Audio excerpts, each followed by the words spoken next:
Hello guys, welcome back to my channel doctor study. Guys, this is Manjeet and आज के video में हम लोग ऑप्स के नेक्स्ट टॉपिक के साथ स्टार्ट करने जा रहे हैं, जिसमें हम लोग आज पढ़ने वाले हैं प्रोलॉन्ग लेबर के बारे में। आज के वीडियो में हम लोग देखेंगे कि प्रोलॉन्ग लेबर बेसिकली होता क्या है, इसके क्या क्या कॉजेस हैं और उसके किस तरह से मैनेजमेंट करना है, कॉम्प्लिकेशन क्या है, हर एक चीज़ के बारे में आज के वीडियो में बात करेंगे। तो चलिए स्टार्ट करते हैं। सबसे पहले हम लोग बात करते हैं कि प्रोलॉन्ग्ड लेबर किसे कहते हैं। तो डेफिनेशन में क्या बोला गया, the prolong labour is said to be prolonged when the combined duration of the first and the second stage is more than the arbitrary time limit of 18 hours. क्या बोला गया है, जो लेबर है उसको हम लोग प्रोलॉन्ग कब कहेंगे, जब जो ड्यूरेशन है first and second stage of the labour, ठीक है। First and second stage of labour क्या होता है कि फर्स्ट स्टेज में सर्विक्स का डायलेशन होता है और सेकेंड स्टेज में क्या होता है, जो फीटस है उसका डिसेंड होता है। तो जो फर्स्ट एंड सेकेंड स्टेज है दोनों का जो टोटल टाइम है, अगर उसको मिला के 18 आवर से ज़्यादा का टाइम लग रहा है तो उस कंडीशन में ऐसे लेबर को हम लोग प्रोलॉन्ग लेबर कहेंगे। तो ये याद रखने वाली बात है कि अगर कंप्लीट ड्यूरेशन या combined duration of first and second stage of labour 18 hour से ज़्यादा हो रहा है तो उसको हम लोग क्या बोलते हैं, प्रोलॉन्ग लेबर कहते हैं। इसके बाद लेबर में बेसिकली हमें दो तीन फेजेस देखने को मिलते हैं, जिसमें latent phase and active phase आता है। तो सबसे पहले हम लोग बात करते हैं लेटेंट फेज के बारे में। लेटेंट फेज क्या होता है, तो बोला गया latent phase is the preparatory phase of the uterus and the cervix before the actual onset of the late. ठीक है, लेटेंट फेज को बेसिकली क्या बोलते हैं कि जो एक्चुअल लेबर स्टार्ट होने से पहले जो फेज होता है उसको हम लोग लेटेंट फेज कहते हैं, जिसमें क्या होता है प्रिपरेटरी फेज होता है, जिसमें हमारा यूट्रस और सर्विक्स में चेंजेस देखने को मिलता है ताकि यूट्रस और सर्विक्स लेबर में जा सके।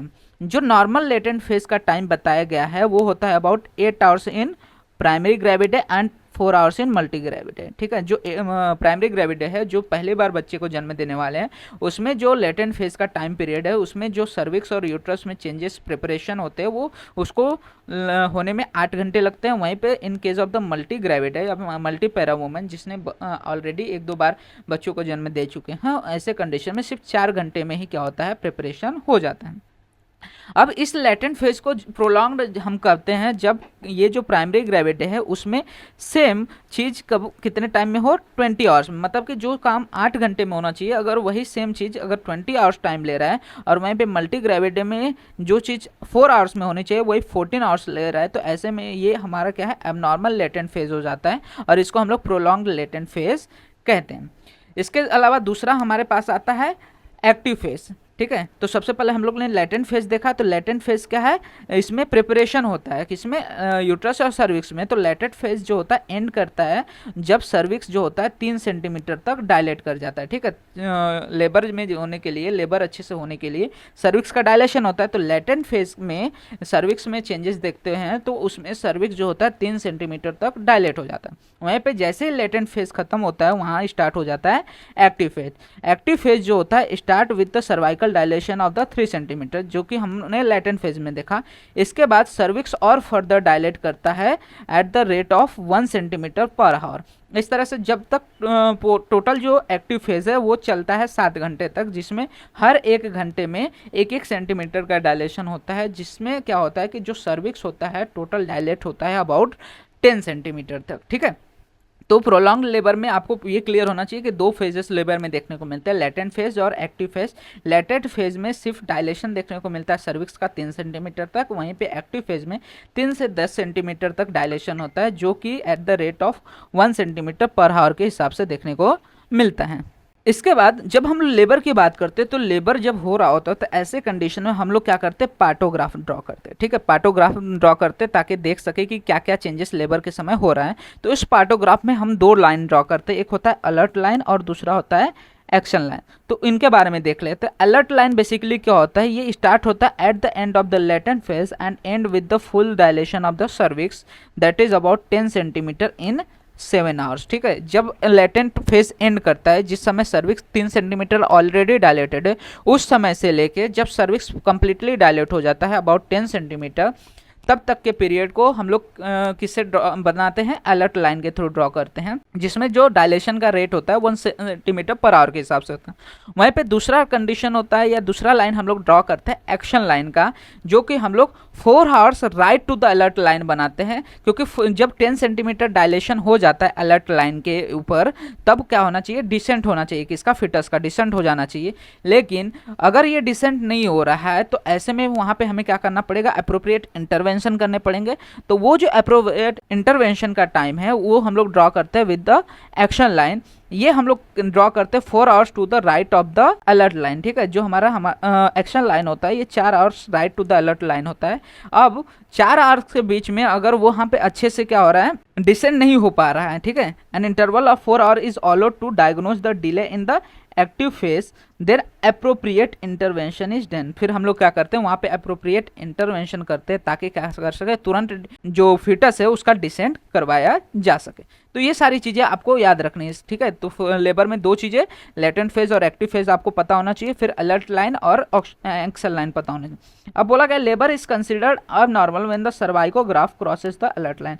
अगर मान के चलो अलर्ट लाइन क्रॉस कर गया, मतलब कि डायलेशन हो भी गया लेकिन उसके बाद भी अभी भी डिसेंट नहीं हो रहा है, तो ऐसे कंडीशन में हम लोग उसको क्या मानेंगे, अब नॉर्मल लेबर मान सकते हैं। अब क्या क्या कॉजेज है यहाँ पे प्रोलॉन्ग लेबर का, तो बेसिकली अनराइप सर्विक्स, सर्विक्स अच्छे से डायलेट ही नहीं हो रहा है, या फिर इफेसमेंट ही नहीं देखने को मिल रहा है, या फिर माल पोजिशनिंग या फिर माल प्रेजेंटेशन हो सकता है हमारे फिटस का।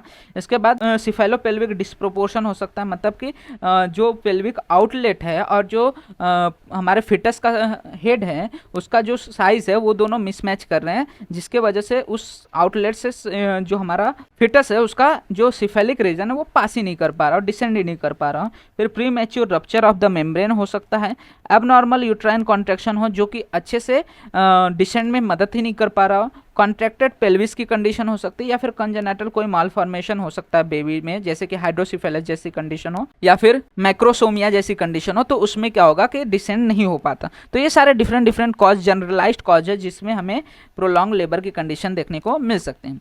वहीं पे causes of the prolong labour को हम लोग बेसिकली स्टेज के हिसाब से डिफाइन करते हैं। जैसे कि फर्स्ट स्टेज में हम लोग ने क्या देखा कि सर्विक्स की राइपनिंग होती है, यूट्रस में थोड़े मोड़े चेंजेस देखने को मिलते हैं, तो उसके बारे में देख लेते हैं। तो फर्स्ट स्टेज में basically failure to dilate the cervix is due to, ठीक है। फर्स्ट स्टेज में क्या बोला गया कि सर्विक्स में डायलेशन नहीं हो पाता, किन कारण की वजह से, तो यहाँ पे 3 रीजन बताए गए हैं। सबसे पहले फॉल्ट इन द पावर, मतलब कि यूट्राइन कॉन्ट्रैक्शन अच्छे से ना हो, फॉल्ट इन द पैसेज मतलब कि बर्थ कैनाल में कोई प्रॉब्लम है, या फिर फॉल्ट इन द पैसेंजर मतलब कि पैसेंजर जो हमारा फीटस है उसमें कोई प्रॉब्लम है। तो सबसे पहले फॉल्ट इन पावर में क्या होगा कि अब नॉर्मल यूट्राइन कॉन्ट्रैक्शन, जितना कॉन्ट्रैक्शन होना चाहिए उतना कॉन्ट्रैक्शन नहीं हो पा रहा है, मतलब कि यूट्राइन इनर्शिया कम है या फिर इनकोऑर्डिनेट यूट्रस कॉन्ट्रैक्शन है। तो ऐसे कंडीशन में वहाँ पे हमें क्या देखने को मिलता है, प्रोलॉन्ग लेबर की कंडीशन देखने को मिल सकती है। वहीं पे सेकेंड आता है fault in the passage. Fault in passage मतलब क्या कि जो बर्थ कैनाल है उसमें कोई प्रॉब्लम है, जैसे कि पेल्विस कॉन्ट्रैक्टेड रहेगी तो उसमें क्या होगा, डिस्प्रोपोर्शन हो जाएगा। सर्वाइकल डिस्टोसिया मतलब कि कॉन्ट्रैक्शन तो अच्छे से हो रहा है लेकिन फिर भी सर्विक्स डायलेक्ट नहीं कर रहा है, या फिर पेल्विक ट्यूमर या फिर फुल ब्लैडर की कंडीशन हो तो उसमें भी क्या होगा, वहाँ पे कॉन्ट्रैक्शन देखने को मिल सकता है, या फिर जो प्रोलॉन्ग लेबर की कंडीशन है वो देखने को मिल सकती है। फॉल्ट इन पैसेंजर हो सकता है जिसमें माल प्रेजेंटेशन या फिर माल पोजीशनिंग ऑफ द फिटस होगा, या तो फिटस ट्रांसवर्स पोजीशन हो या फिर ऑब्लिक पोजीशन में हो, तो जिसकी वजह से वो पास नहीं हो पाता, इसे डिसेंड नहीं कर पाता, या फिर कोई कंजेनाइटल एनोमलीज हो उसमें। इसके अलावा अदर कुछ कॉजेस में आ सकते हैं, जैसे कि अर्ली एडमिनिस्ट्रेशन ऑफ सिडेटिव्स पहले ही दे दिया तो ऐसे में अच्छे से यूट्राइन कॉन्ट्रैक्शन नहीं होंगे, या फिर एनाल्जेसिक पहले ही दे दिया तो सही से कॉन्ट्रैक्शन या फिर लेबर बिगिन ही नहीं हो पाएगा, जिसके वजह से भी यहाँ पे प्रोलॉन्ग लेबर की कंडीशन देखने को मिल सकती है। तो ये सारी चीज़ें हमें देखने को मिल सकती हैं इन द फर्स्ट स्टेज। इसके बाद दूसरा सेकेंड फेज की बात करते हैं कि सेकेंड फेज या सेकेंड स्टेज में क्या क्या प्रॉब्लम हो सकती है। तो बोला गया स्लगिश और the non descent of the प्रेजेंटिव part in the second stage, मतलब कि जो हमारा सेकेंड स्टेज उसमें क्या होता है, फिशर्स का डिसेंड होता है, तो वो स्लगिश हो या फिर अच्छे से डिसेंड ही ना हो या फिर डिसेंड ही ना हो रहा हो, तो ये कंडीशन देखने को मिल सकती है सेकेंड स्टेज में। इसमें भी अगेन वही तीनों कॉज हो सकता है कि फेलर फॉल्ट इन पावर हो सकता है, या फिर फॉल्ट इन पैसेज हो सकता है, या फिर फॉल्ट इन पैसेंजर हो सकता है। तो सबसे पहले फॉल्ट इन पावर की बात कर ले तो वापस से अगर यूट्राइन इनर्शिया अच्छे से ना हो, जो मदर का बियरिंग डाउन कैपेसिटी होता है वो अच्छे से ना हो, एपिड्यूरल एनाल्जेसिया देने की वजह से, या फिर जो कॉन्स्ट्रिक्शन रिंग होता है इनकी वजह से हमारा जो फीटस है वो अच्छे से नीचे डिसेंड नहीं कर पा रहा हो।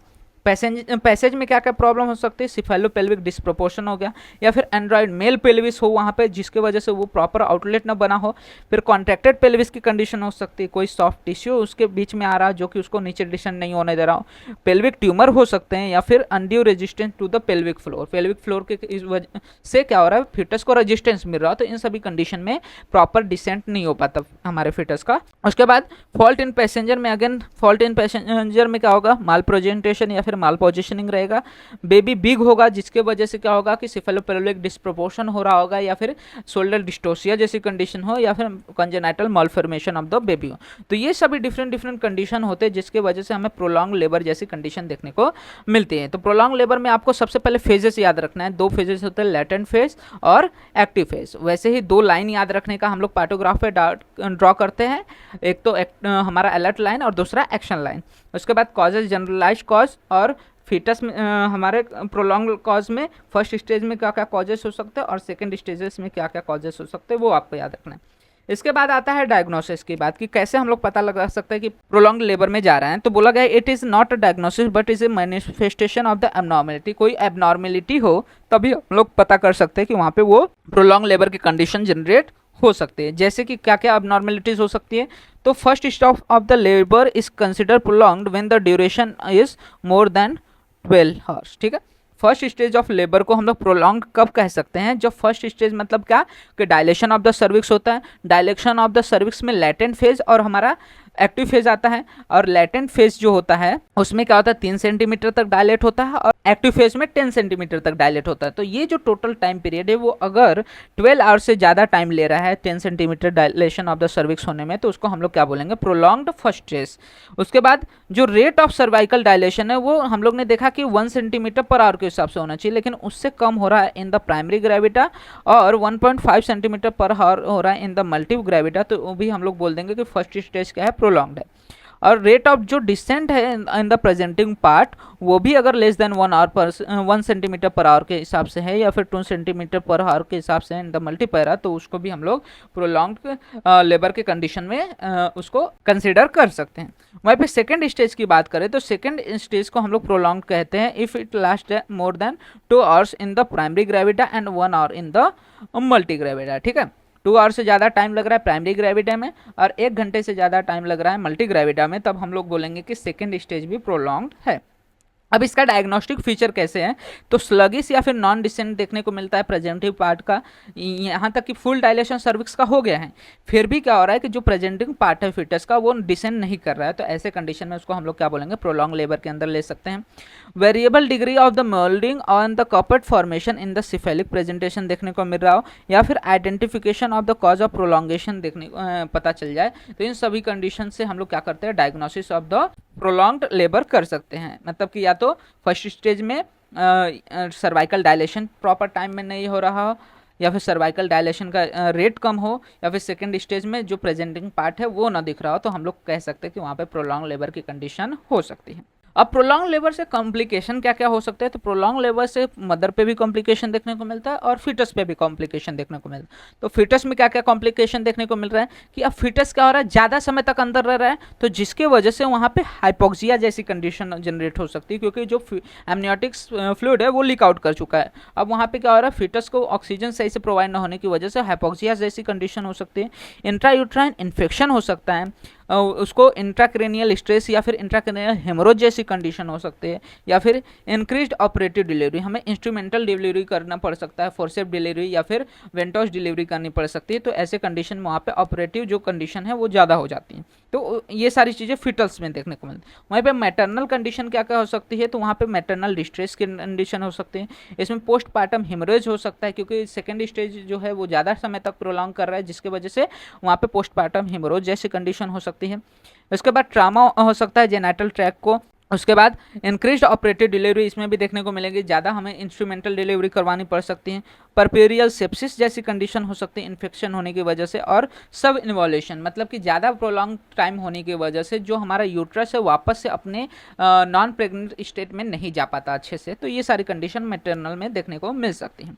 अब हम लोग मैनेजमेंट कैसे कर सकते हैं प्रोलॉन्ग डिलीवरी के, तो प्रोलॉन्ग डिलीवरी में सबसे पहले आता है कि प्रोलॉन्ग डिलीवरी को प्रिवेंट कैसे किया जा सकता है। तो सबसे पहले मैनेजमेंट में आता है प्रिवेंशन। तो एंटीनेटल और the early intranatal destruction of the factors like to produce the prolong labour. पहले ही हमें क्या करना चाहिए, सिफेलिक पेल्विक डिस्प्रोपोर्शन जैसे या फिर बिग बेबी की कंडीशन है तो ऐसे में पहले से ही हमें असेस कर लेना चाहिए कि प्रोलॉन्ग कंडीशन में डिलीवरी जा सकती है कि नहीं। इसके अलावा पार्टोग्राफ ड्रॉ करना चाहिए जिससे हम लोग क्या कर सकते हैं, ये पता कर सकते हैं कि रेट क्या है, प्रॉपर है कि नहीं, अलर्ट लाइन एक्शन लाइन कब करना है, वो सारी चीज़ों के बारे में आपको अच्छे से पता होना चाहिए। तभी हम लोग कंसीडर कर सकते हैं या डायग्नोस कर सकते हैं कि प्रोलॉन्ग कंडीशन वहाँ पे है। फिर selective and judicious augmentation of the labour by the low rupture membrane followed by the oxytocin drip. ठीक है, यहाँ पे क्या बोला गया है कि एकदम अच्छे से क्या करना है, वहाँ पे पहले कंसीडर करना है कि प्रोलॉन्ग डिलीवरी हो सकती नहीं, और अगर मान के चलो यूट्राइन कॉन्ट्रैक्शन अच्छे से नहीं हो रहा तो ऑगमेंटेशन ऑफ द लेबर कर सकते हैं by ARM that is artificial rupture of the membrane, और साथ ही साथ उसके अलावा ऑक्सीटोसिन ड्रिप देके ताकि जो सर्वाइकल यूट्राइन कॉन्ट्रैक्शन है उसको और ऑगमेंट किया जा सके, बढ़ाया जा सके। उसके बाद changes of the posture in the labour, मान के चलो सुपाइन पोजीशन में नहीं अच्छे से कॉन्स्ट्रिक्शन देखने को मिल रहा है तो पोजीशन ऑफ द लेबर को चेंज कर सकते हैं। Avoidance of the labour dehydration को प्रिवेंट करना है, और use of adequate analgesia for the pain relief, ताकि पेशेंट शॉक में न जाए उसके लिए एडुकेट एनाल्जेसिया का भी यूज़ करना पड़ सकता है। तो ये सारी चीज़ें प्रिवेंशन में हो गई। उसके बाद एक्चुअल ट्रीटमेंट हम लोग क्या कर सकते हैं कि इसमें सबसे पहले ज़्यादा जरूरी क्या है कि हमें पता होना चाहिए कि किसकी वजह से प्रोलॉन्ग कंडीशन हो रही है। तो causes of the prolong labour पता होना चाहिए, और उसका इफेक्ट मदर पे या फिर उसका इफेक्ट फिटस पे क्या हो सकता है वो पता होना चाहिए। उसके अकॉर्डिंग हमारा मैनेजमेंट रन करेगा। अब आता है कि प्रिलिमिनरीज में हम लोग क्या कर सकते हैं, तो कीटोएसिडोसिस की जो कंडीशन है उसको हम लोग को रेगुलरली करेक्ट करना चाहिए, अर्जेंटली करेक्ट करना चाहिए by the rapid intervention of the ringer lactate solution, क्योंकि हाइपोक्सिक कंडीशन जनरेट हो सकती है, डिस्ट्रेस कंडीशन जनरेट हो सकती है, जिसमें कीटोएसिडोसिस जैसी कंडीशन अगर जनरेट हो रही है तो उसके वजह से मदर पे और फिटस पे दोनों पे डिस्ट्रेस जैसी कंडीशन आएगी, कॉम्प्लिकेशन बढ़ेंगे। तो उसको मैनेज करने के लिए तुरंत रिंगर लैक्टेट सॉल्यूशन का इन्फ्यूजन करना चाहिए। ये सारी चीज़ें हो गई हमारा प्रिवेंशन में और कॉजेस पता करने के लिए। अब हम लोग एक्चुअल ट्रीटमेंट या डेफिनेटिव ट्रीटमेंट क्या क्या कर सकते हैं, तो मान के चलो अगर फर्स्ट स्टेज में डिले हो रहा है, फर्स्ट स्टेज में डिले मतलब क्या होगा, सर्वाइकल का डायलेशन अच्छे से नहीं हो रहा है, तो ऐसे कंडीशन में हमें क्या करना है, वेजाइनल एग्जामिनेशन करना है ताकि हम लोग फीटल प्रेजेंटेशन का पता लगा सकें, फीटस पोजिशन का पता लगा सके, और फीटल कौन से स्टेशन पे है प्रेजेंट है उसका पता लगा सके। साथ ही साथ क्लिनिकल पेल्विमेट्री करना चाहिए ताकि हम लोग असेस कर सके कि वहाँ पे सिफेलोपेल्विक डिस्प्रोपोर्शन जैसी कंडीशन प्रेजेंट है कि नहीं। इसके बाद हम लोग एमनियोटॉमी या फिर ऑक्सीटोसिन इन्फ्यूजन कर सकते हैं। एमनियोटॉमी मतलब क्या, आर्टिफिशियल रप्चर ऑफ मेम्ब्रेन कर सकते हैं जिससे क्या हो सके कि उसको बाहर निकलने में और ज़्यादा मदद हो। ऑक्सीटोसिन इन्फ्यूजन कर सकते हैं ताकि यूट्राइन कॉन्ट्रैक्शन को बढ़ा सके, ऑगमेंट कर सके लेबर के कॉन्ट्रैक्शंस को। और अगर जो पेन है उसको रिलीव करने के लिए इंट्रामस्कुलर इंजेक्शन दे सकते हैं पेथिडिन का, या फिर रीजनल या प्रोवाइड कर सकते हैं in case of the first stage delay. इसके अलावा सिजेरियन सेक्शन कर सकते हैं अगर हमें लग रहा है कि वेजाइनल डिलीवरी अनसेफ है। ये कौन से कंडीशन में हो सकता है, सिफेलोपेल्विक डिस्प्रोपोर्शन जैसी कंडीशन हो गई, या फिर जहाँ पे लग रहा है कि हमें फोर्सेप या फिर वेंटोस डिलीवरी करनी पड़ सकती है, वहाँ पे हमें क्या करना चाहिए, सिजेरियन सेक्शन करवा देना चाहिए, क्योंकि इसमें क्या हो सकता है इंट्राक्रेनियल हेमरोज की कंडीशन या फिर इंट्राक्रेनियल प्रेशर की कंडीशन बढ़ सकती है। तो उसको प्रिवेंट करने के लिए हमें डिफरेंट अदर रूट को या फिर अदर जो हमारे मैनेजमेंट है उसको फॉलो करना चाहिए। अगर सेकेंड स्टेज में डिले है मतलब कि डिसेंट ही अच्छे से नहीं हो रहा, तो क्या बोला गया, short period of expectant management is reasonable provided the fetal heart rate is reassuring and the vaginal delivery is imminent। ठीक है, तो इसमें क्या बोला गया है कि short period of expectant management हमें क्या करना है, एक्सपेक्टेंट जो मैनेजमेंट है शॉर्ट पीरियड में करना है। कब कर रहा है यहाँ पे, अगर फीटल हार्ट रेट रीअश्योरिंग मतलब फीटल हार्ट क्या है प्रॉपर चल रहा है और वेजाइनल डिलीवरी तुरंत होने लायक की कंडीशन में, तो हमें उतना कुछ करने की ज़रूरत नहीं है। लेकिन अगर मान के चलो कि हमें वेजाइनल डिलीवरी डिलेड दिख रही है, तो ऐसे में हम लोग असिस्टेड वेजाइनल डिलीवरी कर सकते हैं जिसमें फोर्सेप्स या फिर वेंटोस डिलीवरी कर सकते हैं।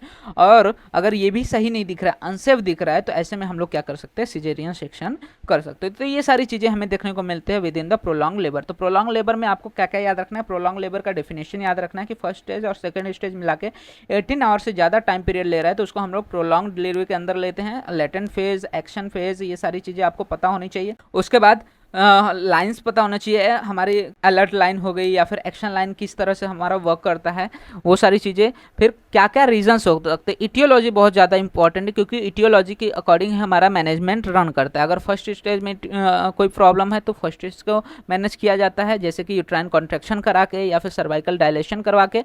और अगर सेकेंड स्टेज में कोई प्रॉब्लम है तो वहाँ पे वेंटोज या फिर फोर्स ऑफ डिलीवरी करा के मैनेज किया जा सकता है। तो होप आपको सारी चीज़ें related to the prolong labour clear हो गई होंगे। इसके रिलेटेड कोई भी डाउट रहता है आप कमेंट सेक्शन में मेंशन कर सकते हैं। मैं ट्राई करूंगा फर्दर वीडियोस में उसको और अच्छे से समझा सकूं। साथ ही साथ वीडियो अच्छा लगा तो वीडियो को लाइक एंड शेयर करना मत भूलिएगा, जिससे ज़्यादा से ज़्यादा लोग वीडियो का फायदा ले सके। एंड इसी तरह के और भी फर्दर वीडियोस इस चैनल पर अपलोड होते रहेंगे तो चैनल को सब्सक्राइब कर लीजिएगा, जिससे आने वाले वीडियोस के नोटिफिकेशन आपको मिलते रहेंगे। और आप हमारे इंस्टाग्राम एंड टेलीग्राम हैंडल्स को भी फॉलो कर सकते हैं, जहाँ पे आपको वीडियो से रिलेटेड, नोट्स से रिलेटेड जो भी अपडेट्स रहते हैं प्रोवाइड हो जाते हैं, जिसका लिंक आपको वीडियो के डिस्क्रिप्शन में अवेल हो जाएगा।